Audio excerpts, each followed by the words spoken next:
I think for the listeners, timing is everything in business. It I was really is. thinking the other day. I started ordering this thing called HelloFresh. So HelloFresh, they deliver ready meals cooked, like really fresh cooked every day for you, right? And then you have weekly plans.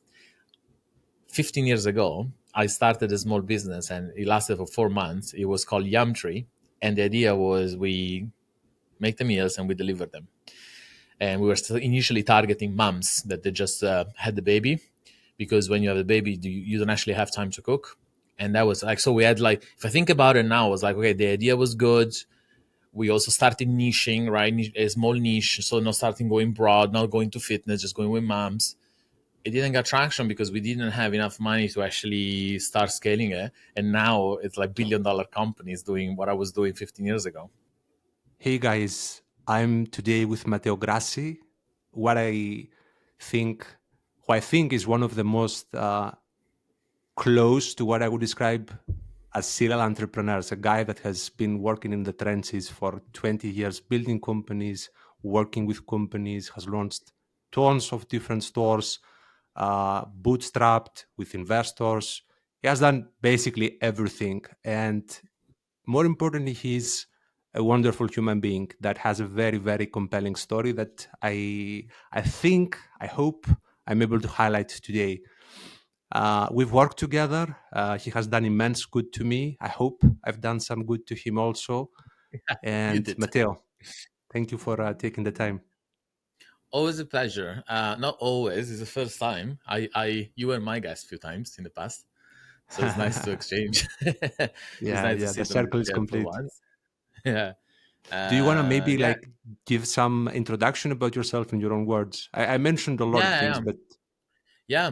No, you mentioned some good points. I guess it's called a serial entrepreneur because I've not just had one venture, but I kept on doing more and more and more. Usually it's because they don't go as planned. But in a way, I feel lucky as well, because he allowed me to, to have stories to tell. And I think that's what I want my life to be.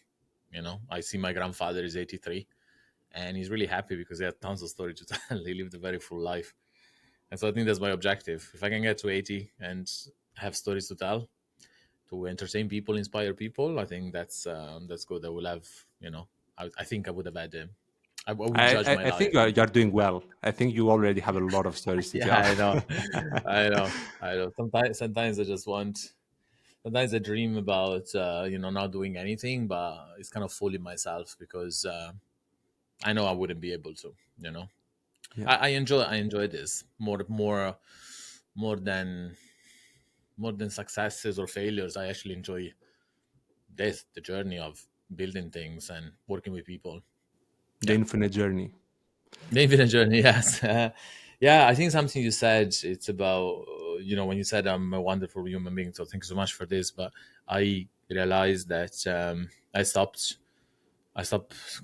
starting to, I decided to work on, not on things, but with people, changing the approach and shifting from, oh, this could be a really cool idea to these are really cool people. And the idea almost secondary, because I realized through the last, I guess, 20 years doing this is that once the ideas are like kids. Once they pass a certain age, they start to walk on their own, and they need you less and less, and then you're stuck with the people that you made the baby with. You And better choose well then, right? yeah, in fact, most marriages actually go off when the kids go, get teenagers to go to school, because then the parents are like, okay, now, well, what is left, right? And I think, yeah, the people is going to be my priority now. How I know of your story, but I don't know the details. I know, for example, that you worked in Shopify, but you've been in an ashram, for example. So you've Yeah, done quite a lot of things. Like, do you mind just like telling, like, how did everything start? Like, what was kind of the day one of your entrepreneurship journey? yeah. I don't come. I didn't want to be an entrepreneur for money. It was freedom at the time, because I was traveling. I was moving to New York to Australia, and I embraced this traveling lifestyle in the early 2000s. I'm talking about 2003, 2004. I arrived in New York in 03. So if anyone either was born, not born, maybe even remember those times, remote work didn't exist. Yep. It's not like, oh, I can get a remote job and live anywhere else in the world. The remote work was a wave, was always there. Then it exploded during the pandemic. Now it's a little bit less, but the world is very different place. So for me, I was like, I don't want to be a waiter for the rest of my life. I don't want to these jobs, and I could have been a waiter as well. But I was like, I don't want to also live in English speaking country. So I was almost limiting, right? I was like, okay, I move to America, I can find a job in a restaurant or whatever it is, and then I can move to Australia. Maybe I can find a job there. Maybe, and then what is left? England, UK, and Ireland. And there was all these amazing places that I wanted to see. Um, and so I couldn't find a job, so I invented one. And there was a time that e-commerce was, I guess, starting. Not starting, but early 2000. I think e-commerce was on the verge. Shopify, I don't think existed at the time. So Shopify was founded in what, '06 or '04? I don't remember. I think '04. So in fact, my first site wasn't even a Shopify site. My first site was actually made by my friend, which I paid him $1,000 to make it. And any changes I had to do, I had to contact him, right? So yeah, I invented a business, and it was, my first business was a uniform company, which didn't go at all good in e-commerce as an e-commerce site because I could not buy traffic. It was kind of, I was a little bit early. I was a little bit early than the Facebook era of dropshipping and Shopify, what I call it, Shopify Facebook era, where Yeah. a lot of people made a lot of money with in a very simple setup. I arrived too early, but eBay saved me.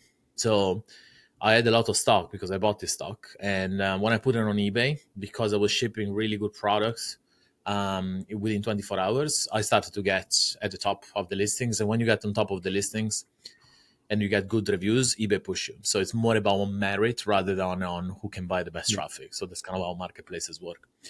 That was before you could do actually ads within eBay. eBay was not at the early days, but it was fairly simple.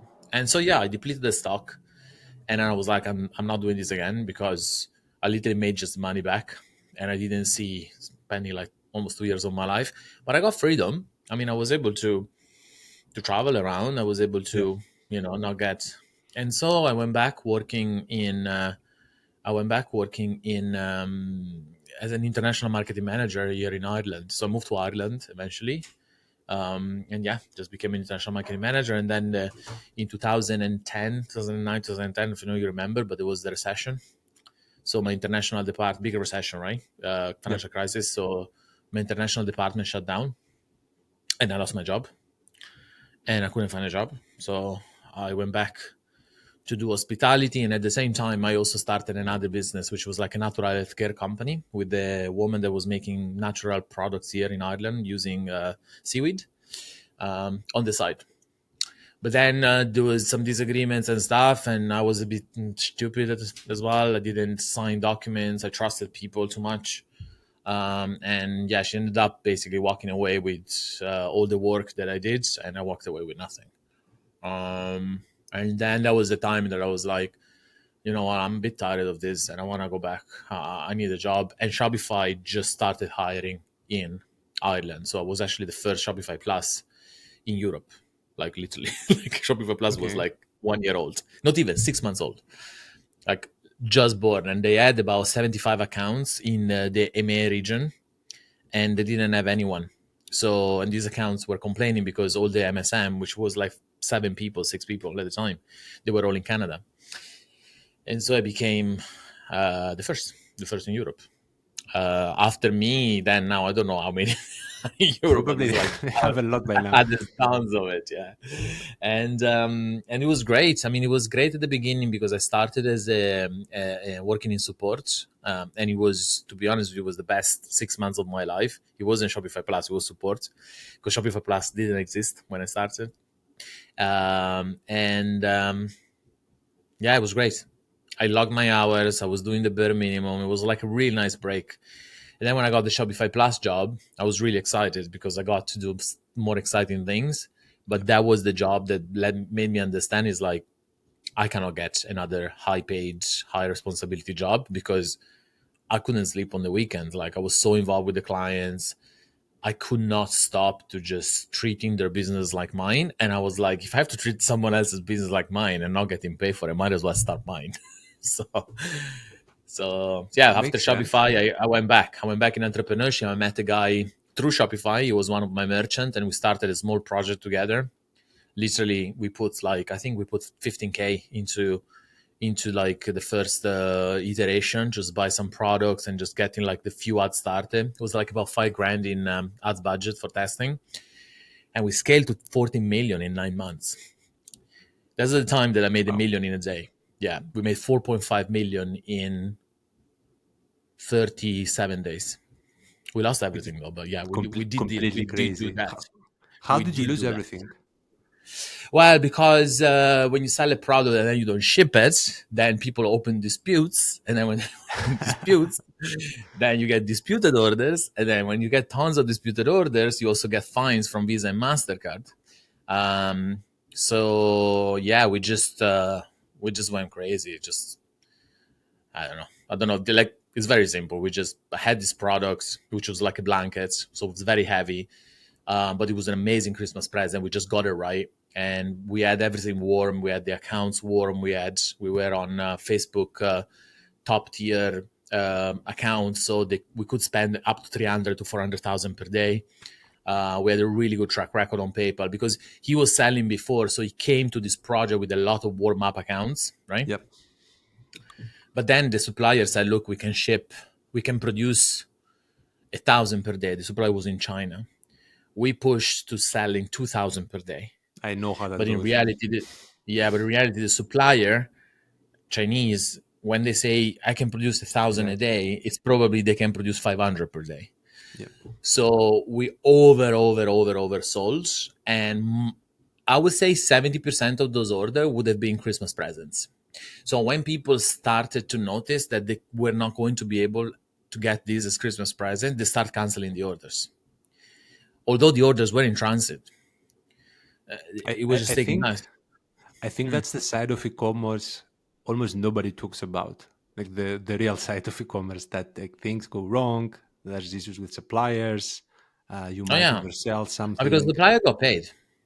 This is the thing: is like we made 4 point. Like I can tell you, let's say we made 4 million. Like we made 4 million in 35 days. So we start selling the blanket just before Black Friday. We stopped on the 7th of December, and when we stopped, there was 4.3 million. 50% went on PayPal, 50% went on Stripe.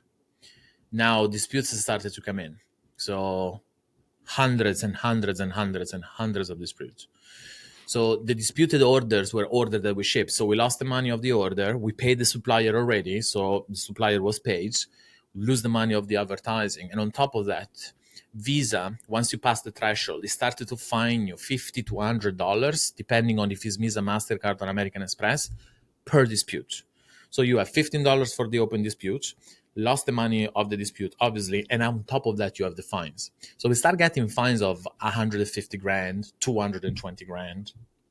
So 4.7 million, 15% margin, we made like a million in profits, let's say. Like that was a million in profit. But then that's it. Bam, bam, bam, bam, bam, bam, go, go, go, go, go, go, go, right? And then you're just like, we arrived, I think at the end in February, I think had less money than we put in. We literally lost everything, and also it screwed up all our accounts for the foreseeable future because then PayPal put a block of 60 days. Sorry, 60 days, 100% reserve for 60 They, days. they So they have were they have blocking the no money. chill at all. They will literally freeze everything, right? Like it's crazy. Oh yeah, and that's another story. Well, that's yeah. But it was really good. I learned a lot, and but I came out to that business with like 5 grand in my bank account. That's what I reached out to Corey, um, and we created Viceroy. Literally started with 1 grand, and then we scaled to 60 million in revenue. Thinking, I'm gonna have a product this time. It's scalable. I'm gonna ship it to UK, deliver in 24 hours and stuff. But then again, PayPal blocked us 750,000 just before Black Friday, And the reason why they blocked us this money is because we were scaling too quickly. Imagine, right? I You was like, you're find making something that money too quick. works, and then they block you because it works too well. Like Yeah, that's and then it crazy. was like, oh, but yeah, you're a digital, like your business is registered in Estonia and you don't live in Estonia, so you can walk out from this business and something happens without any, without any consequence. And I was like, you guys have like a holding in Belgium, which is a shell corporation. Like seriously, you're playing this card with me? Anyways, so yeah, it's just timing. Then I think for the listeners, timing is everything in business. It I was really is. thinking the other day. I started ordering this thing called HelloFresh.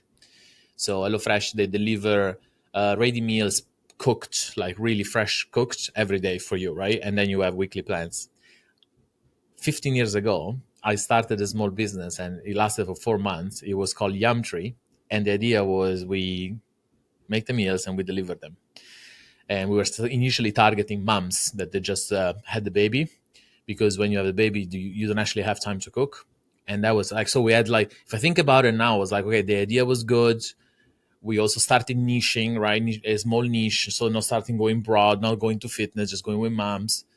It didn't get traction because we didn't have enough money to actually start scaling it. And now it's like $1 billion companies doing what I was doing 15 years ago. Timing is Crazy, everything. crazy. Yeah. How can Yeah. you tell when the timing is right? Like, is that possible or is it luck? No, it's luck. It's luck. It's luck. No, timing is luck. I Because, think, for yeah, instance, it's like, how could have it predicted that iOS would have done that update in the time that we were launching 3 different brands? Like, I couldn't have predicted that. So in my mind, it was like, okay, so let's start now to warm up this brand and then we scale it with Facebook ads like we always did, right? That was the idea because it always worked. It was my strategy. It always works, right? And then suddenly everything went crazy. Now, obviously, things got better, but there was a curve where people were just trying to figure things out. And for about a year, the whole Facebook pixel, it was so Facebook now is working great again, but there's been a lot of workaround done. There's a lot of company that came up like a triple whale to solve these problems. But when the problem started, there was literally no one. So we had all this brand. And remember, I think we were working together at the time. We had all this brand that we needed to launch, and we were just losing money, putting money out. Timing was wrong. Same as with pop up. You know, tell us about we pop up. created. Like, Yeah. what's the So story with pop up?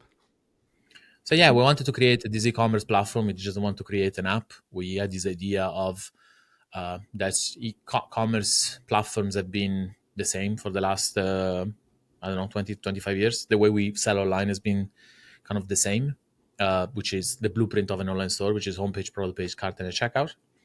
And we decided to blend the concept of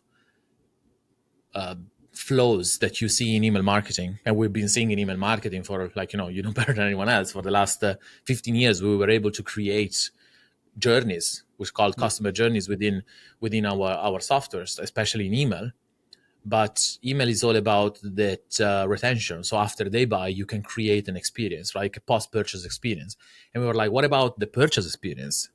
Why can we control that? Why we can use a DBO, dynamic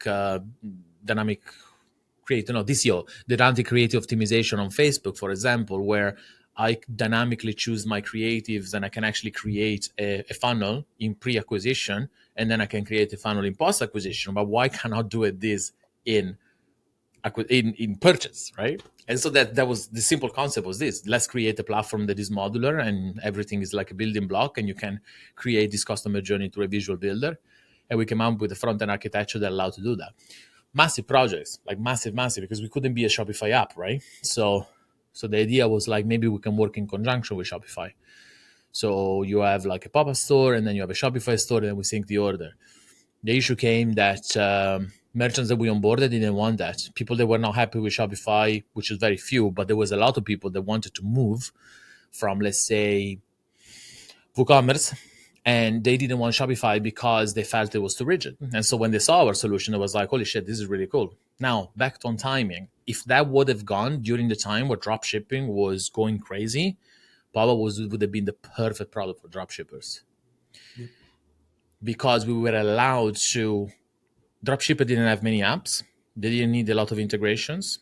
They didn't. Most of them they didn't have stock, so you could just like hooked up with the dropshipping app or just having an export import. And they were all about creating those funnels and making ton of money through checkout. That would have been perfect. The issues like that segment didn't exist anymore. And so we were left with direct to consumer brands making between 100,000 and 5 million that they didn't want to use it in conjunction. They want to use it as a standalone. The product was already so big, right? In terms of like end-to-end e-commerce platform. And you know yourself how many things you need in terms, and you need obviously a public API, you need an ecosystem, you need integration. And so people were coming in really excited about the idea of using pop-up, but then obviously we couldn't support them fully because it was coming down to integrations and integration, simple integration, but still, something simple, it doesn't mean it's not going to take time. Yep. And so this product was already big, it just became even bigger. And investors want results and traction. Investors want monetization. Investor wants growth. And we couldn't give it to them. And so investors pulled out. Our main investor pulled out. And after he pulled out, then he gave a bad signal to everyone else, obviously. It was really hard to raise capital. The market has changed as well. A lot of allocation as well came into AI. We didn't have an AI play because it didn't Again, make the sense for us timing, to have right? it. Combination of things, I think. It was the timing and also, but such a big project, man. It was so big. I still believe it could have worked. But I think Papa would have been a story of Figma. If you look at the story of Figma, they had their first paying customer at the Series A.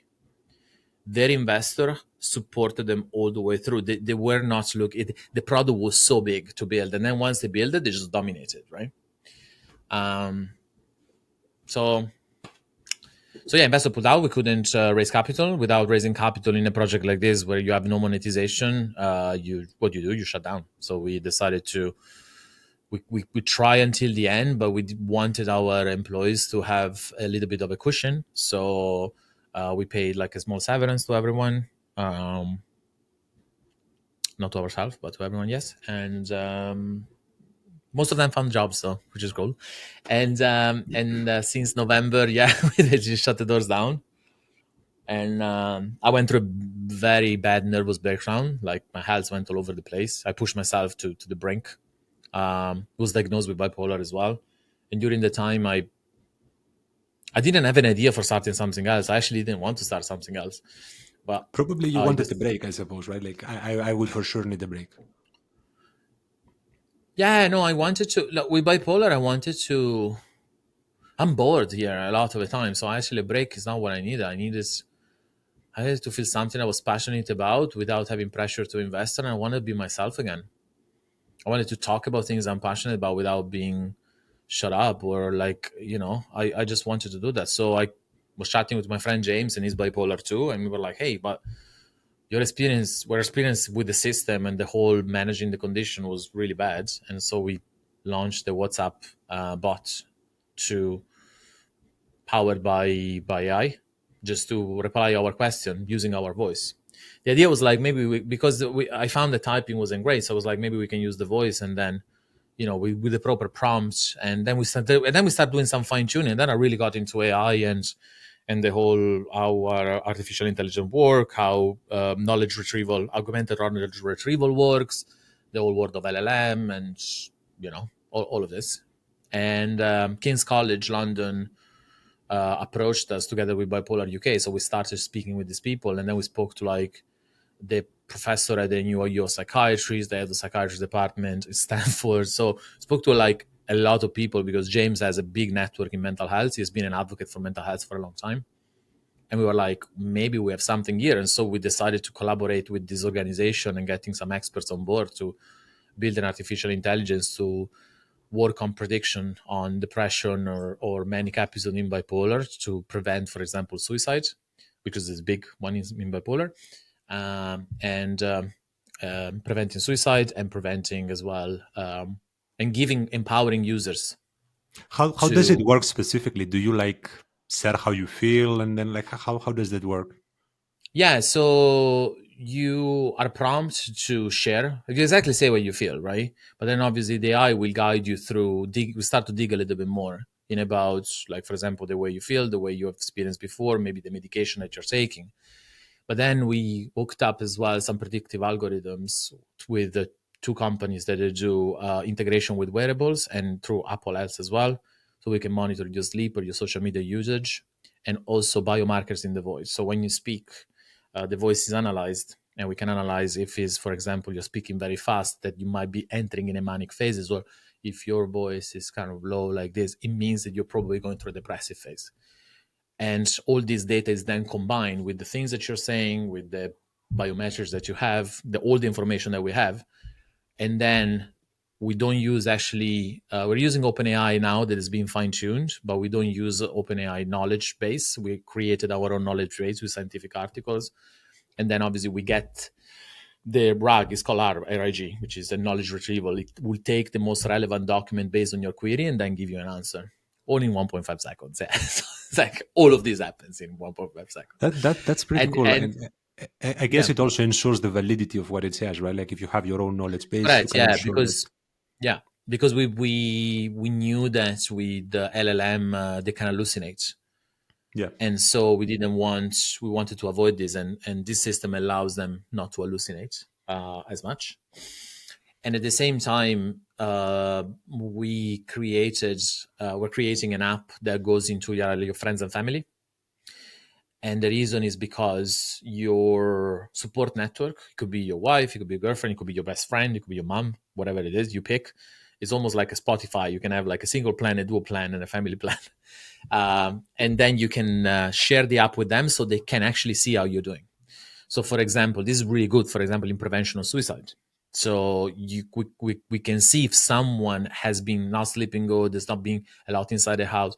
So the app can actually trigger and say, hey, George, it seems that Matteo is not really doing well. We've seen some disruption in his routine.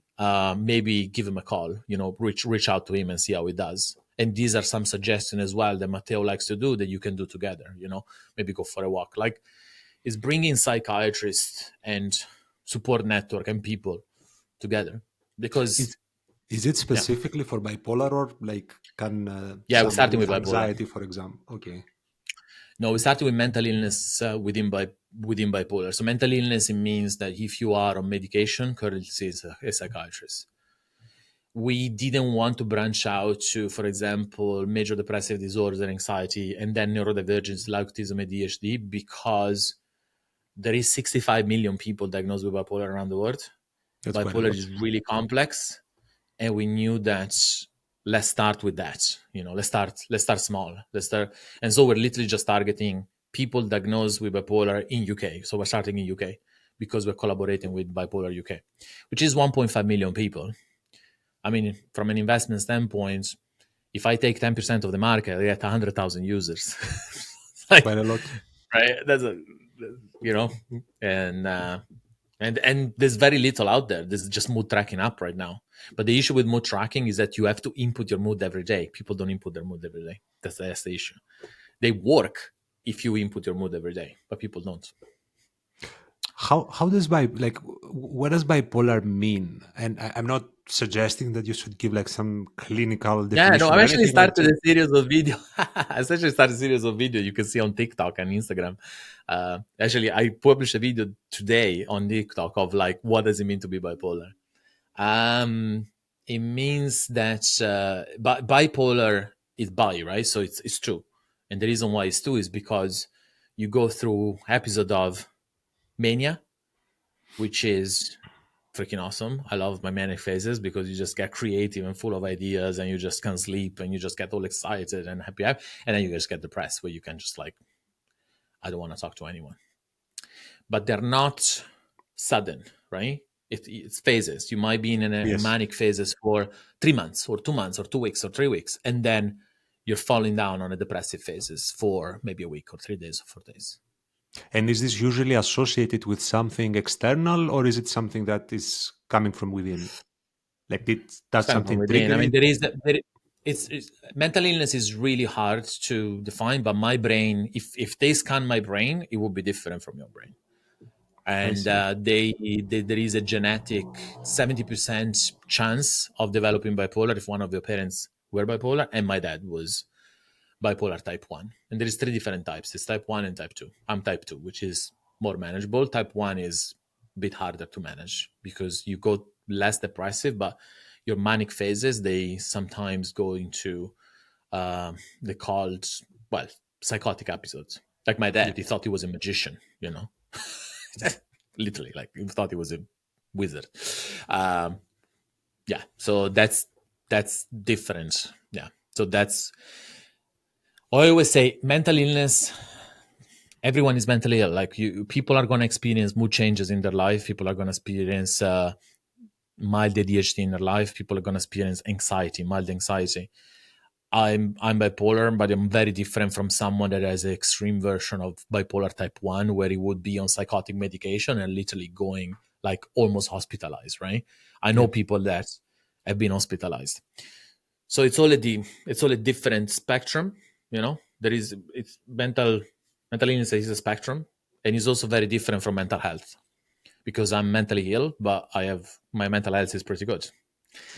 There is a I, you know, mental health is your general well-being, but I'm still mentally ill, and it's something that I have to deal for the rest of my life, in a way. But Yeah. there are positive stuff, I guess. I'm sure there are. You haven't done badly by any means, so it's not holding you back in any way. Yeah, no, there are things like extreme empathy, obsession, and resilience over things. Like I can just like hyper focus on one thing and just don't give up until the end. Amazing for entrepreneurs. Creativity as well. A lot of like, because my brain just wants to create and stuff. When I go in manic phase, I can't contain it. So I think Aristotle said there is a bit of madness in every creative person. But yeah, I mean, it's, people are like, oh yeah, you're ADHD, you're bipolar, it's my superpower. I'm like, I don't think it's a superpower, because superpower is you just get the benefits. You don't. It's just like you get to fly around the place. It's not that after you've flown around the place, you just have to stay in bed for a week. Because what You know, goes up then goes down. I think it's really important and nice that you are sharing all of this, because from the outside, it often feels that like people have everything figured out, No. but none of us has it figured out, and we all have challenges, and they can be mental illness, mental health challenges. It can be like interpersonal challenges. It can be work challenges, and I think this is worth talking about because people will feel less alone if we talk more about this. Yeah, and I see a lot of people alone. I think the most successful and richest people are the loneliest one as well. I don't classify myself as successful and rich as well, because it's all relative, right? You know, what does it mean being rich? What does it mean being successful? I think it's what success means to you, and being rich is that to me is, it's personal too, because what does it mean for someone being rich is different from another person being rich, right? There's no standard in that. And those people have the hardest one, especially because everyone thinks that, oh yeah, but I mean, he's fine because he had 1 million in a bank, or he sold this company, and they don't know maybe the story behind the first, right? Or he's exited this company. But I know people exited a company without making a penny, even though the company was valued millions, right? Because, you know, they have no shares, or by the time the investor took everything, right? Or they lost all the money, who knows? So it's like, yeah, those people are the hardest, I think. I think entrepreneurs in particular, like founders, they I feel have it harder than most, because it's really hard. It's really It's hard really hard. to be doing something where nobody tells you what you need to do. You know, like you have to figure it out on your own. And then if you have a team, especially as you grow the team, then everybody's problems become your problems almost. It's Yeah, like I there's know. this filter that if people can't solve something, it comes to you. So you're kind of constantly dealing with hard problems all the time. And if you don't have a Yeah, network of people that are in this space, I think it really, really can take a toll on you. yeah. I think as well. issue that I see is like we measure a founder success or entrepreneur success with money.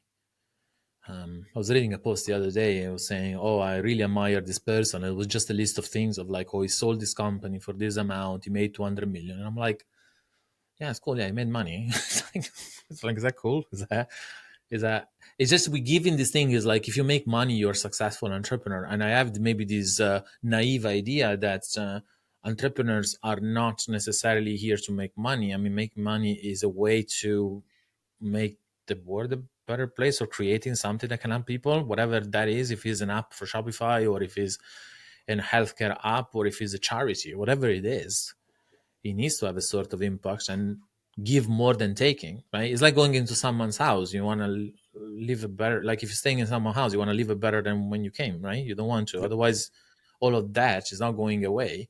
It's going to just be passed on to someone else, which is probably my kids and our kids in the future, whoever has kids.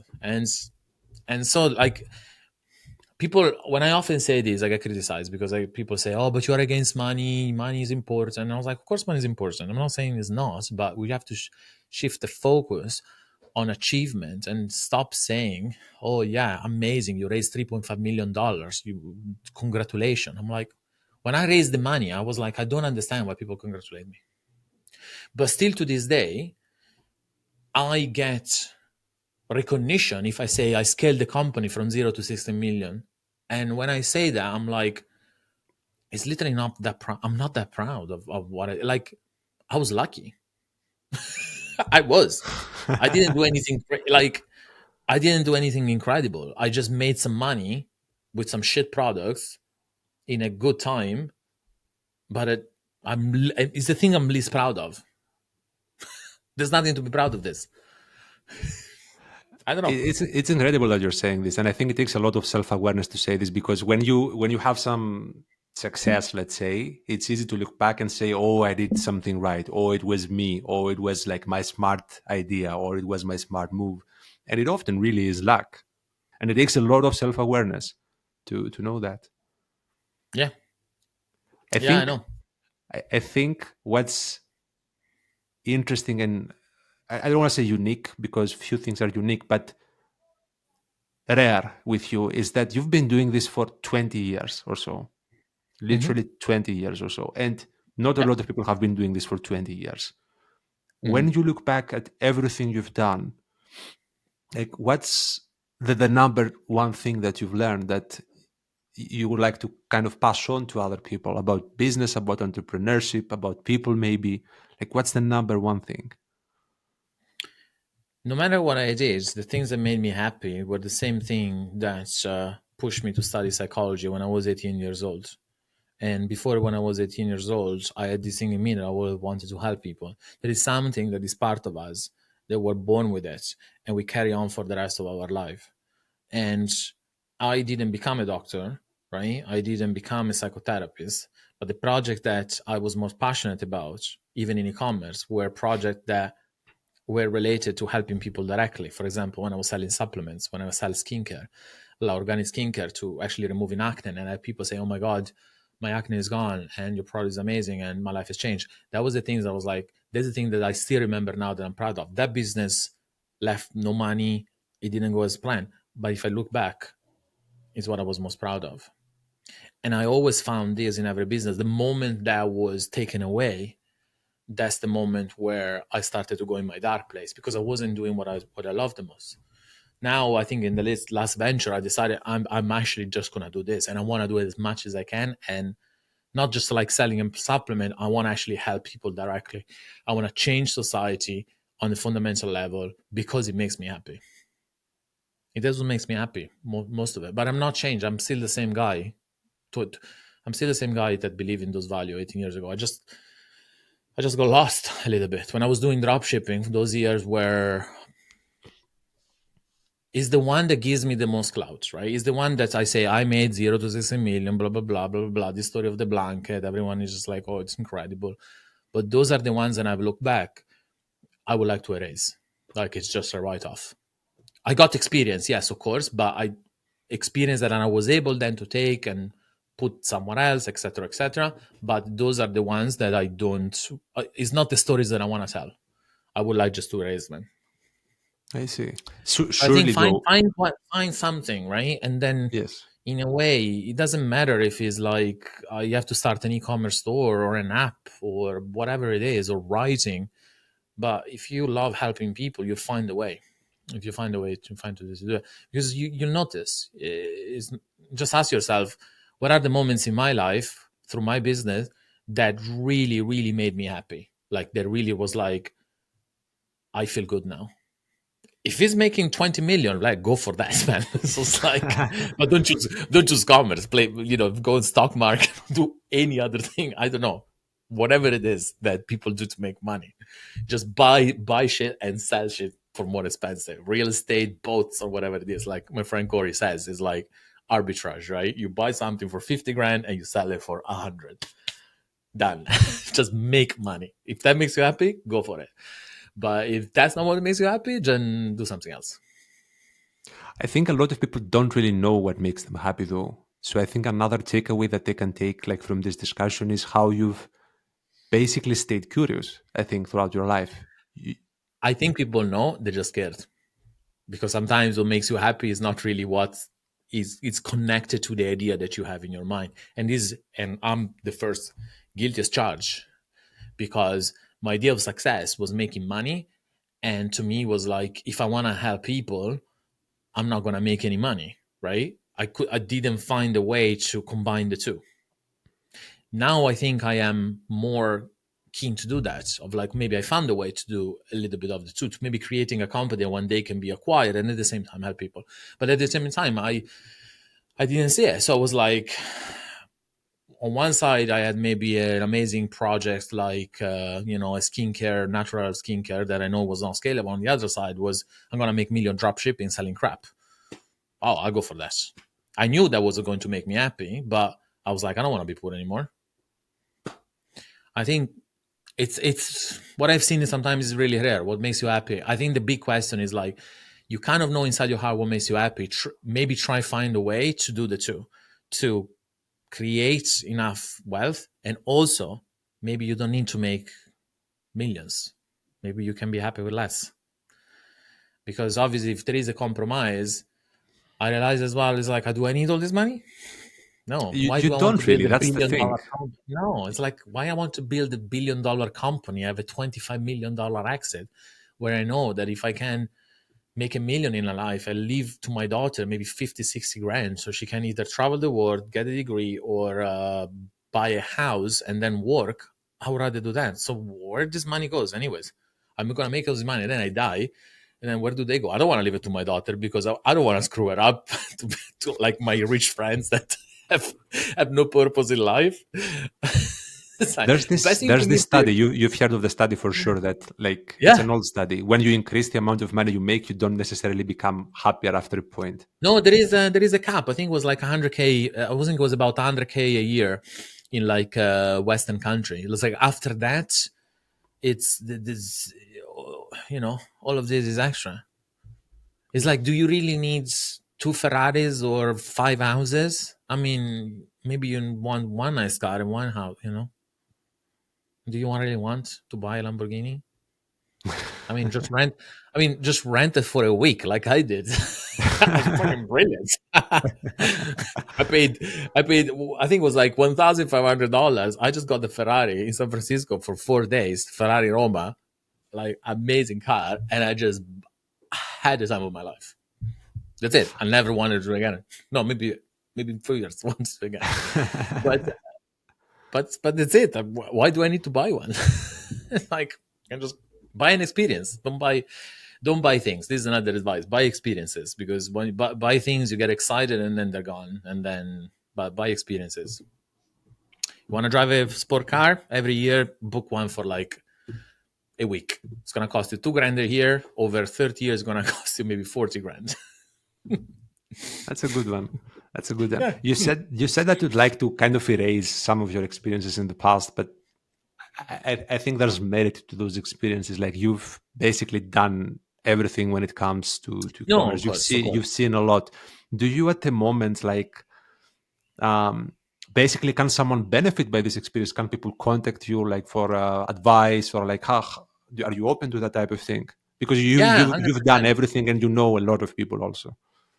Well, honestly, that's what I would love to do. I think beside baseline, which I'm doing, is like I actually started a site called Matteo was taken, and to put myself as an advisor for founders, and I want to assist them in a role from different things because I've experienced obviously in hiring, in growth, in operations. I realize I can help anyone from raising capital, dealing with investors, especially learning from my mistakes or the things that actually did good, but having more a holistic approach as well. It's like creating this role that is, yes, an advisory for business level so it can make your business thrive, but at the same time, applying my knowledge in cognitive behavioral therapy and all the stuff that I went through in my term of mental health to not lose your mind during this journey. That would be ideal, right? If you can build a profitable business and not lose your mind while you do it, and also be happy, that would be amazing. I wanted to kind of pick like companies that I really like and working one to one with the founders from different levels. And the way I want to work with the founders is not just working with the founders to make their business better, whatever they might need. It could be growth, it could be operation, it could be investor relationship, it could be anything like this. But working with the founder as well on their mental health and understanding is like, let's make you more money, but also let's understand how we can make you more time at the same time and also spend time to do things that you love. So it's all about not just working hard, but try to kind of work smart and growing the business doesn't necessarily. We have to stop thinking that to grow a business, you need to sacrifice your mental health. Yeah. I'm not saying like it's not you can't grow you cannot grow the business without being obsessed about it, working your ass off, and sometimes you have to work also on the weekends. I've never met anyone that I was like I grew a business just by working as little as I could. Like that doesn't exist, guys, right? But from that to say I do that and I also go through a nervous breakdown and I screw up my friendship and my relationship and all of this, I think there is a middle ground to that. So For let's sure. work very hard, but let's also make sure that we don't. It's like going out to sea. Let's go out to sea, but make sure we know how to get back and we don't go too far because you'll have to swim in uncharted waters to grow the business and push yourself into places that you've never been, but don't just go too far away so you don't see your way back. Yeah, 100%. And I that's think the that's number one way to to work on those things, like to figure those things out, is exactly as you said, like to work with someone like yourself that has actually been through this phase. Because yeah, if you are not in this phase, you don't get it, right? So if someone yeah, has, they can really advise you in the proper yeah. way.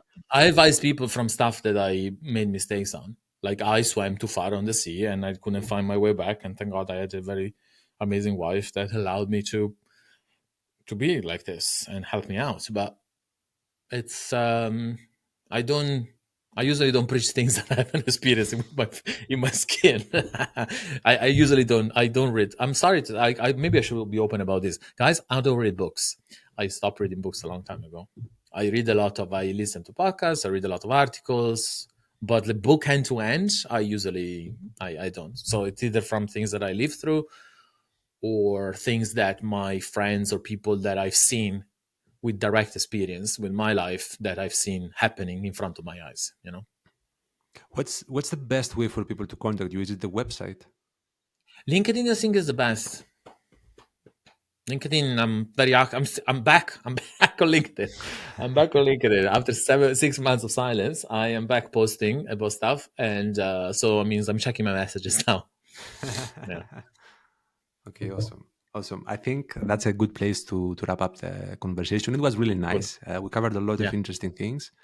Thank you for taking the time and like sharing in an honest and real way, which is what I think everybody should be doing ultimately. yeah. I Life's know, too but now short to be I'm also pretending, more you know. free. I'm also more free now Thank you. to Thank you. say what I want. I get that. Thanks a lot, Matteo. Thanks, man.